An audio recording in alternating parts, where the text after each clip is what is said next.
حضرت خلیل اللہ نے اللہ سے دعائیں مانگ مانگ کے بیٹا لیا تھا۔ عمر کا پچھلا حصہ ہے، اولاد نہیں ہے، اللہ سے دعا مانگتے ہیں اللہ مجھے اولاد عطا کر دے۔ رات کے پچھلے پہر اٹھ اٹھ کے دعائیں مانگتے ہیں، خیر اللہ نے کرم فرمایا۔ حضرت سارہ کے بطن سے تو اولاد نہیں ہوئی، اب حضرت ہاجرہ سے نکاح کیا۔ اب حضرت ہاجرہ سے نکاح ہوا تو اللہ نے ان کے بطن سے انہیں ایک خوبصورت بیٹا دیا جس کا نام اسماعیل رکھا۔ اللہ اکبر، اللہ کی کتنی بڑی آزمائش تھی۔ اللہ کی طرف سے آواز آئی میرے حکم کی تعمیل کرتے ہوئے اپنی زوجہ کو اور اپنے بیٹے کو وادی غیر ذی زرع میں چھوڑاؤ۔ تو پھر وہ آج جہاں کعبۃ اللہ ہے، یہاں پہاڑوں کے بیچ حضرت ہاجرہ کو چھوڑ کے حضرت خلیل اللہ واپس چلے گئے۔ اور پھر جب حضرت اسماعیل علیہ السلام کی عمر 13 سال ہوئی تو ایک بار ملنے آئے تو حضرت خلیل اللہ کو حکم ہوا، خواب آئی اور خواب میں یہ حکم ہوا۔ نبیوں کی خواب بمنزلہ وحی ہوتی ہے۔ ہمارے جو خواب ہیں ان میں سے کچھ خواب ایسے ہیں جن کو کہا گیا نبوت کا 46واں حصہ ہے، اچھے خواب، لیکن ہمارے خواب ادغاث و احلام ایسے بھی ہوتے ہیں جو دن کے خیالات کا عکس ہوتے ہیں۔ کچھ ہمارے خواب ایسے ہوتے ہیں کہ جو شیطان کی طرف سے ہمارے اوپر ہوتے ہیں، شیطانی خیالات کا عکس ہوتے ہیں، لیکن کچھ خواب ایسے ہوتے ہیں کہ جو ہے وہ اچھے اور صالح خواب ہوتے ہیں۔ لیکن نبی کا کوئی خواب ادغاث احلام نہیں ہوتا، نبی کا کوئی خواب جو ہے وہ شیطانی خیال کا نتیجہ نہیں ہوتا، اس لیے کہ نبی پر شیطان وسوسہ اندازی نہیں کر سکتا، اور اگر اس امکان کو مان لیا جائے تو ساری شریعت مشکوک ہو جاتی ہے۔ تو یہ امکان ہی نہیں ہے کہ نبی پر شیطان اثر انداز ہو سکے۔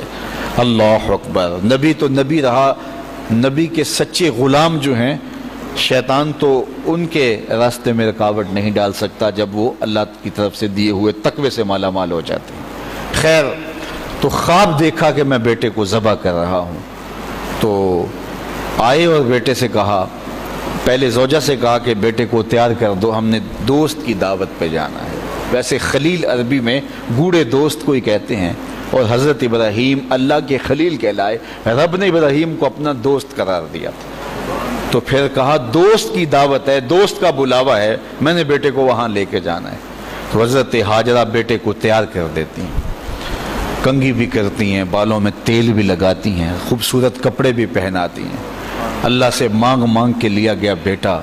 اللہ اکبر، اب 13 سال کی عمر، فلما بلغ معہ السعی، جب وہ بلوغت کی عمر میں پہنچا، چلنے پھرنے کے قابل ہوا، تو حضرت ابراہیم علیہ السلام ان کو لے کے ساتھ چلے۔ اور راستے میں جب یہ منظر دیکھا کہ باپ بیٹے کو اللہ کی رضا کے لیے ذبح کرنے جا رہے، تو شیطان کے تن بدن میں آگ لگ گئی۔ قیامت تک یہ نقشہ دنیا دیکھے گی، کیا منظر ہوگا خدا کی رضا کے لیے یوں بھی اظہار کیا جاتا ہے۔ تو وہ حضرت ابراہیم علیہ السلام کے پاس آیا، ابراہیم ایک خواب کے سہارے بیٹے کو ذبح کرنے جا رہے ہو، اللہ کو راضی کرنے کے اور تھوڑے طریقے ہیں۔ تو حضرت خلیل اللہ نے پتھر اٹھا کے اس کے جو ہے وہ مارا، کہا ہٹ جا، میرے پاس ایک اسماعیل ہے، 1000 اسماعیل بھی ہوتے، قربان کر دے۔ یہ وہی جگہ ہیں۔ پھر حضرت اسماعیل کے پاس آیا تو انہوں نے بھی یہی بات کہی، کہا کہ ماں کی ممتا بڑی کمزور ہوتی ہے۔ تو حضرت ہاجرہ کے پاس آ گیا، کہا کہ شہزادہ کدھر ہے؟ کہا دوست کی دعوت پہ ان کا باپ لے کے گیا ہے۔ کہا نہیں، دوست کی دعوت نہیں ہے، وہ تو ان کو ذبح کرنے لے جا رہا ہے۔ کہا کوئی سوچ کے بات کر، دعائیں مانگ مانگ کے لیا رب سے، اپنے ہاتھوں سے ذبح کر دے گا؟ دنیا کی تاریخ میں ایسا کبھی ہوا نہیں کسی باپ نے اپنے بیٹے کو ذبح کیا ہو اور بیٹا نافرمان ہو، تب بھی کبھی ایسا نہیں ہوا۔ یہ تو وہ بیٹا ہے کہ جس کی پیشانی میں اجالے رکھے ہوئے ہیں، جس کی چمکدار آنکھیں خیرہ کر دیتی ہیں، کیا اس بیٹے کو ذبح کرے گا؟ اور باپ بھی اتنا نرم دل، پھر مانگ مانگ کے لیا، مجبور ہو گیا، کہنے لگا کہ وہ اسے اللہ کا حکم کہتا ہے۔ تو حضرت ہاجرہ سلام اللہ علیہ نے کہا ظالم بھاگ جا، اگر اللہ کا حکم ہے میری گود میں ایک اسماعیل ہے، 1000 اسماعیل بھی ہوتے قربان کر دے۔ یہ انوکھی داستان تھی جو کائنات میں رقم ہونے جا رہی ہے۔ یہ کوئی افسانہ نہیں ہے، یہ امر واقعیہ ہے، یہ ہونے والی داستان ہے۔ جس کی یادیں پورے عالم میں بکھری ہیں. کائنات میں ایسا انوکھا واقعہ، ایسا البیلا واقعہ زمانے میں نہیں دیکھا ہوگا جو یہ واقعہ رقم ہونے جا رہا ہے. حضرت اسماعیل 13 سال کی عمر اور حضرت ابراہیم اپنے بیٹے کو ساتھ لیے جا رہے ہیں. راستے میں میٹھی میٹھی باتیں بھی ہو رہی ہیں. جب منا کی اس وادی میں پہنچے، آج حاجی جو ہے جب وہ رمی جمار کرتا ہے تو وہ کہتا مجھے فون پہ بتا دو کہ میرا جانور ذبح ہو گیا کہ نہیں ہو گیا. اس میں اتنی ہمت نہیں ہوتی کہ اس قربان گاہ پہ چل کے جائے. وہ کہتا ہے تھکن سے چور ہوں. اللہ اکبر، حاجی تجھ سے تو چل کے جائے نہیں جاتا اور شریعت نے تجھے سہولت بھی دے دی، کوئی ضروری نہیں ہے کہ تو وہاں جائے. لیکن ذرا دیکھ وہ منظر کتنا دل آویز تھا. اگر حاجی کو کہا جاتا کہ بیٹا بھی ساتھ لے جانا ہے اور وہاں بیٹے کو ذبح نہیں کرنا، صرف گردن پہ چھری ہی رکھنی ہے، تو کلیجے کانپ جاتے. اللہ اکبر، رسم بھی ادا نہ ہو پاتی. لیکن یہاں ایک انوکھا واقعہ عملاً روح پذیر ہوا. فلما بلغ ماہ السعی، جب وہاں پہنچے تو کہا یا بنیا، اے میرے بیٹے. اللہ کتنا میٹھا اور دلاویز انداز تھا. اے میرے بیٹے، یا بنیا، یا بنی نہیں کہا، میرے بیٹے نہیں کہا، بیٹے نہیں کہا، یا بنیا، اے میرے بیٹے. اس میں اپنائیت کا جمال دیکھیے اور ٹپکتا ہوا شہد دیکھیے پیار کا. اے میرے بیٹے، میں نے خواب دیکھا ہے، انی اذبحک فانظر ماذا تری، کہ میں تمہیں ذبح کر رہا ہوں. فانظر ماذا تری، اب تو بتا تیری رائے کیا ہے. باپ نہ بتاتا ذبح کر لیتا، لیکن نے بیٹے کو شامل کیا. بتانا، میں نے یہ خواب دیکھا ہے اور نبی کا خواب بمنزلہ وحی ہے. اب تو بتا تیری رائے کیا ہے، مجھے بتائیے. باپ بیٹے کو کہے کہ میں تجھے ذبح کرنا چاہتا ہوں. اللہ اکبر.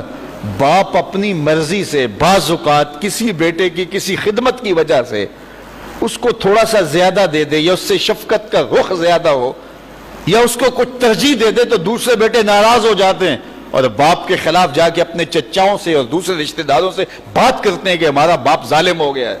یار اس کا روح سخن تھوڑا سا دوسرے بیٹے کی طرف ہوا تو جا کے شور کر دیا اولاد نے کہ میرا باپ ظالم ہو گیا ہے. لیکن ذرا یہاں کہانی دیکھیے باپ کیا بول رہا ہے. بیٹا میں تجھ کو ذبح کرنا چاہ رہا ہوں. فانظر ماذا تری، مجھے بتا تیری رائے کیا ہے. تو بیٹا کیا جواب دیتا ہے؟ کائنات میں ایسا منظر نہیں دیکھا ہوگا. بیٹا خاموش ہو جاتا، سر جھکا لیتا. یہ بھی بڑی بات تھی، امتثال امر تھا. بیٹا کہتا جی جس طرح آپ نے دیکھا میں تو کچھ نہیں کہہ سکتا. یہ بھی امتثال امر تھا. بیٹا کہتا ٹھیک ہے آپ کر لیجیے جو آپ نے کرنا ہے. تو یہ بھی امتثال امر تھا. لیکن جو بیٹے نے کہا، کائنات نے ایسا منظر یہ بھی نہیں دیکھا ہوگا. بیٹے نے یہ نہیں کہا ہاں کر لیجئے، بیٹے نے یہ نہیں کہا کہ خاموشی اختیار کر لی، گردن جھکا لی. ذرا دیکھیے، بیٹے نے کہا یا آباتے. باپ نے کہا تھا نا یا بنیا، اے میرے بچے، اے میرے بیٹے. تو جب یہ بات سن لی کہ میں تجھے ذبح کرنا چاہتا ہوں تو بیٹے کا لہجہ تبدیل نہیں ہوا. اللہ اکبر. آج بیٹا ہو تو کہے باپ ہو صفاق ہو، لیکن اس کے باوجود لہجہ کہ یا آباتے، اے میرے ابو. ذرا اس سے شہد ٹپکتا ہوا دیکھیے اور اس سے خدمت گاری کا جذبہ دیکھیے. یا آباتے، اے میرے ابو. آگے کیا ہے؟ یا آباتے فعل ما تومر، ابو ذبح کیا ہے، جو بھی کرنا ہے کرو. یا آباتے ذبح نہیں کہا، اے ابو ذبح کر دیجئے. ذبح کا جواب ذبح میں دیا جاتا نا، لیکن بیٹا 2 قدم آگے بڑھ گیا. یا آباتے فعل ما تومر، ابو ذبح کیا ہے، جو بھی کرنا ہے کیجئے. باقی رہی بات میری، یہ کام آسان تو نہیں کہ گردن پہ چھری چلے اور میں تڑپوں نہ، لیکن اللہ کی مدد ہو تو یہ مشکل بھی نہیں. ستاجدونی انشاءاللہ من الصابرین. آپ دیکھیں گے رب نے چاہا تو صبر کر کے دکھاؤں گا، تڑپوں گا بھی نہیں. باپ رسی بھی ساتھ لے گیا تھا، چھری بھی ساتھ لے گیا تھا. چھری نکالی. یہ کوئی قصہ نہیں، یہ کوئی افسانہ نہیں ہے، یہ حقیقت اور امر واقعیہ ہے. چشم فلک نے پہلی مرتبہ یہ منظر دیکھا. آج حوریں بھی دیکھ رہی تھی، غلمان و رضوان بھی دیکھ رہے تھے، فرشتے بھی جھک جھک کے دیکھ رہے تھے. مالک قیامت آنے والی ہے. کہا تمہیں بتانا چاہتا ہوں، تم کہتے تھے انسان کو خلیفہ بنا رہے، سجدے تو ہم کرتے ہیں، عبادتیں تو ہم کرتے ہیں، یہ تو لڑائی کرے گا، دھینگا مشتی کرے گا. اب دیکھو میرے بندے کی ادا کو، میرے بندے کی اطاعت اور فرما برداری کے رنگ بھی دیکھو. اللہ اکبر. باپ نے بیٹے کو لٹایا، رسیوں سے بدن جکڑ لیا، ہاتھ میں چھری پکڑی ہے. اللہ اکبر. حضرت اسماعیل کو لٹایا. قرآن نے وہ باقاعدہ منظر نکاری کی ہے. فلما اسلما وتلہ للجبین، جب دونوں راضی ہو گئے. کس بات پہ راضی ہو گئے؟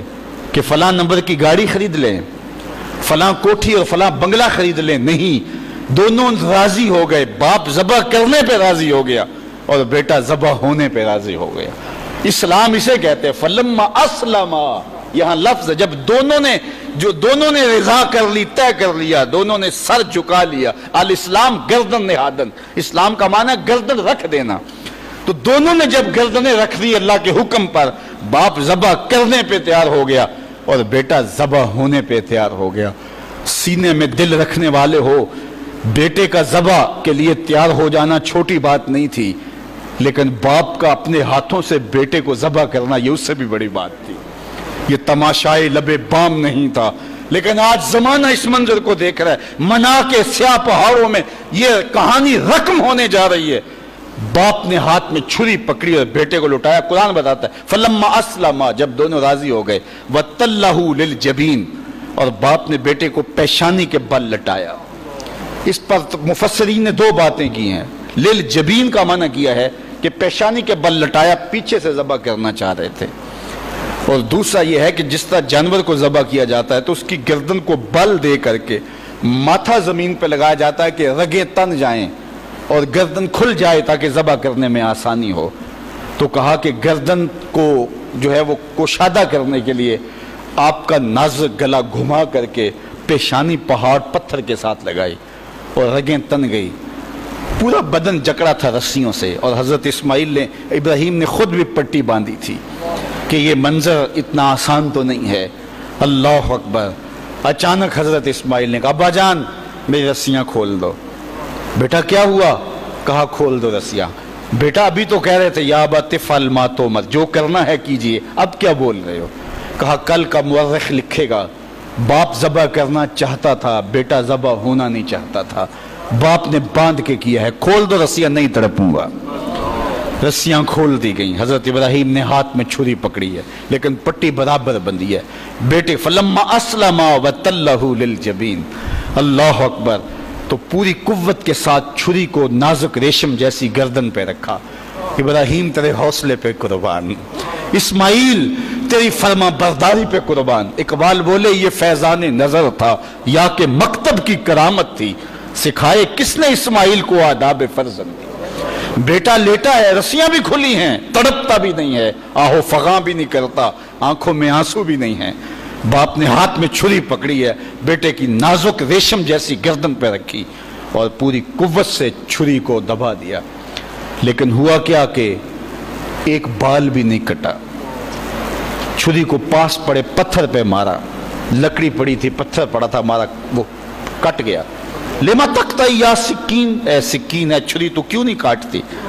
اللہ اکبر. چھری نے زبان حال سے آواز دی ابراہیم الخلیل یامرنی والجلیل ینہانی. خلیل مجھے ایک بار کاٹنے کا کہتا ہے، وہ خلیل، وہ کبیر، وہ رب، وہ جلیل 70 بار کہتا ہے خبردار ایک بال بھی کاٹا. کہا تیرا کام تو کاٹنا تھا. چھری بولی آگ کا کام بھی تو جلانا تھا. جس نے آگ کو جلانے سے روکا آج اس نے مجھے کاٹنے سے روک دیا. سمجھے اس سے یہ بھی تو نتیجہ نکل سکتا ہے چلو جان چھوٹی، میرا قصور تو نہیں تھا، لیکن اللہ کے حکم کو پورا کرنے کا جذبہ تھا. پتہ نہیں دل میں کیا بات آ گئی کہ چھری کو روک دیا گیا. پھر استغفار پڑا اور چھری تیز کی اور گردن پہ رکھ کے پورا زور لگا دیا. گردن کٹ گئی، خون بہنے لگا. خوش ہو گئے کہ بڑا کام تھا کر گزرا. جلدی جلدی پٹی کھولی تو دیکھا ذبح ہونے والا بیٹا نہیں دمبا تھا. اللہ اکبر. دمبا پڑا تھا اور بیٹا پاس کھڑا مسکرا رہا تھا.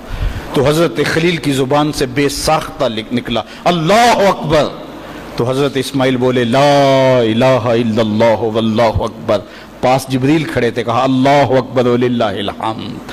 آواز آئی فلما اسلما وتلہ للجبین وَنَادَيْنَاهُ أَن يَا إِبْرَاهِيمُ قَدْ صَدَّقْتَ الرُّؤْيَا إِنَّا كَذَلِكَ نَجْزِي الْمُحْسِنِينَ.